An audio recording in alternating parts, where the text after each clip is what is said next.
आदरणीय प्रधानमंत्री जी, उत्तर प्रदेश के आदरणीय मुख्यमंत्री जी, आदरणीय राज्यपाल महोदया,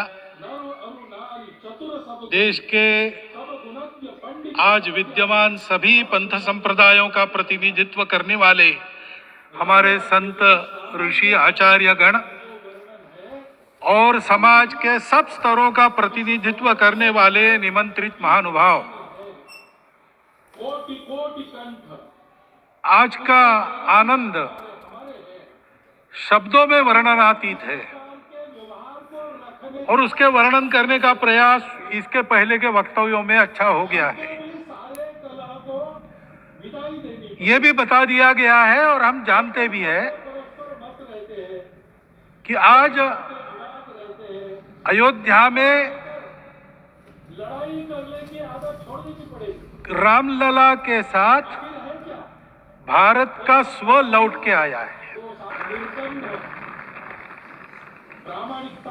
और संपूर्ण विश्व को त्रासदी से राहत देने वाला एक नया भारत खड़ा होके रहेगा, इसका प्रतीक आज का कार्यक्रम बन गया है।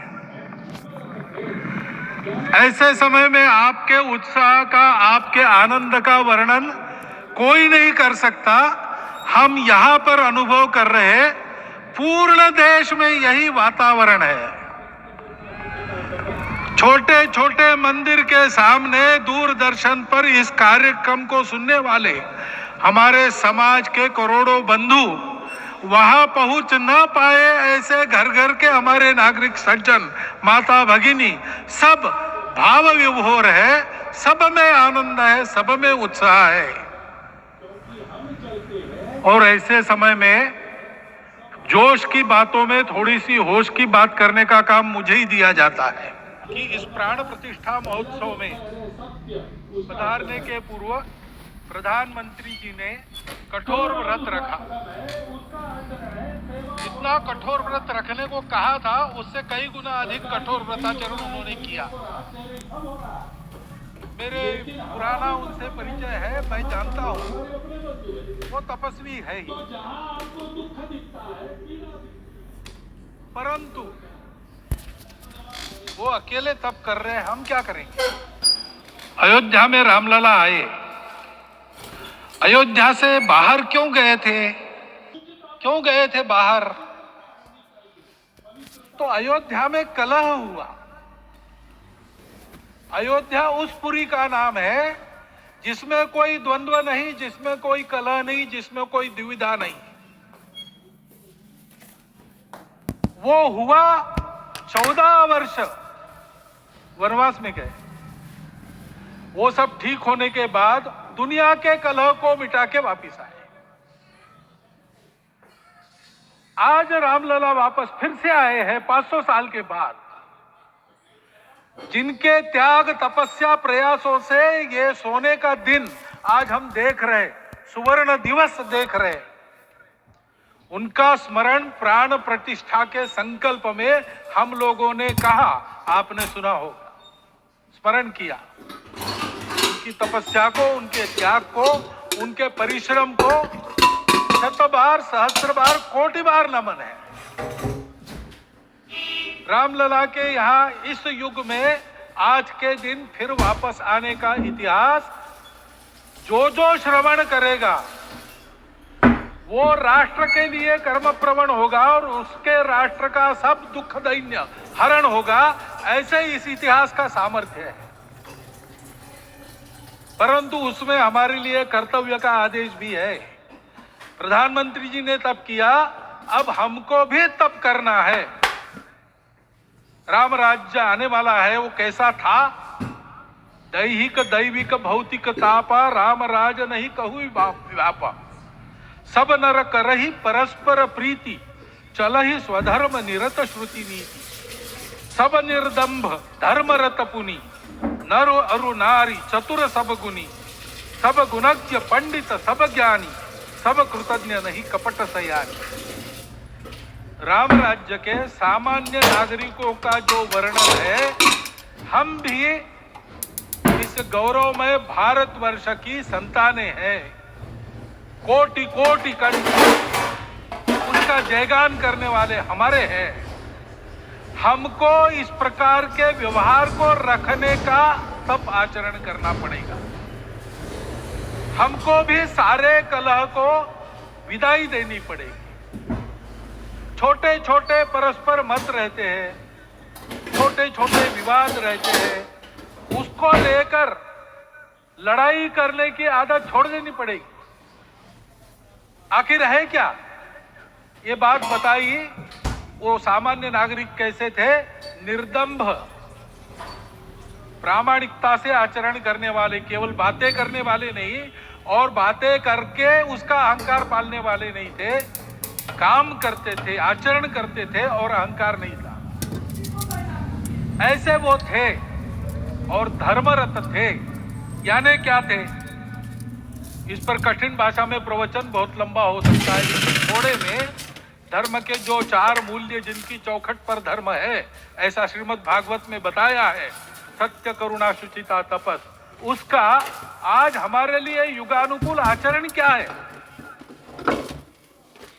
तो सत्य कहता है कि सब घटों में राम है, ब्रह्म सत्य है, वही सर्वत्र है। तो हमको ये जानकर आपस में समन्वय से चलना होगा, क्योंकि हम चलते हैं, सबके लिए चलते हैं, सब हमारे हैं, इसलिए हम चल पाते हैं। और इसलिए आपस में समन्वय रखकर व्यवहार करना, यह धर्म का पहला जो पैर है, सत्य, उसका आचरण है। करुणा दूसरा कदम है, उसका आचरण है सेवा और परोपकार। सरकार की कई योजनाएं गरीबों को राहत दे रही, सब हो रहा है, लेकिन हमारा भी कर्तव्य है, ये सब समाज बांधव हमारे अपने बंधु है। तो जहां हमको दुख दिखता है, पीड़ा दिखती है, वहां हम दौड़ जाए, सेवा करें, दोनों हाथों से कमाएं, अपने लिए न्यूनतम आवश्यक रखकर बाकी सारा वापस दे, सेवा और परोपकार के माध्यम से। यह करुणा का अर्थ आज है। शुचिता पर चलना है, यानी पवित्रता होनी चाहिए। पवित्रता के लिए संयम चाहिए। ना मेरा फोन दे दो, टीवी में देखो। अपने को रोकना है, सब अपनी इच्छाएं, सब अपने मत, सब अपनी बातें ठीक होंगी ही ऐसा नहीं, और होगी तो भी अन्यों के भी मत है, अन्यों की भी इच्छाएं हैं।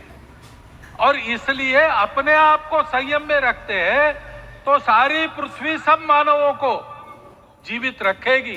गांधी जी कहते थे, हाँ, तुम अपना लगा। Earth has enough for everyone's need, but it cannot satisfy everyone's greed. तो लोभ नहीं करना, संयम में रहना और अनुशासन का पालन करना, अपने जीवन में अनुशासित रहना, अपने कुटुंब में अनुशासन रहना, अपने समाज में अनुशासन रहना। सामाजिक जीवन में नागरिक अनुशासन का पालन करना। भगिनी निवेदिता कहती थी कि स्वतंत्र देश में नागरिक संवेदना रखना और नागरिक अनुशासन का पालन करना, यही देशभक्ति का रूप है। इससे जीवन में पवित्रता आती है। और तपस का तो मूर्तिमान उदाहरण आपके सामने आज दिया गया। व्यक्तिगत तपस तो हम करेंगे, सामूहिक तपस क्या है? संगच्छध्वम संवदध्वम संवो मनांसी जानता। हम साथ चलेंगे, बोलेंगे आपस में, उसमें से एक सहमति का संवाद निकालेंगे, एक ही भाषा बोलेंगे, वो वाणी मन वचन कर्म समन्वित होगा और मिलके चलेंगे, अपने देश को विश्व गुरु बनाएंगे। ये तपस हम सबको करना है। और विश्व के कोने कोने 500 वर्षों तक अनेक पीढ़ियों ने लगकर परिश्रम करके प्राणों का बलिदान देके खून पसीना बहाकर आज ये आनंद का दिन सारे राष्ट्र को उपलब्ध करा दिया। उन सबके प्रति हमारे मन में कृतज्ञता है। मैं यहाँ बैठता हूँ तो मेरे मन में विचार आता है कि मुझे बिठाया, मैंने क्या किया।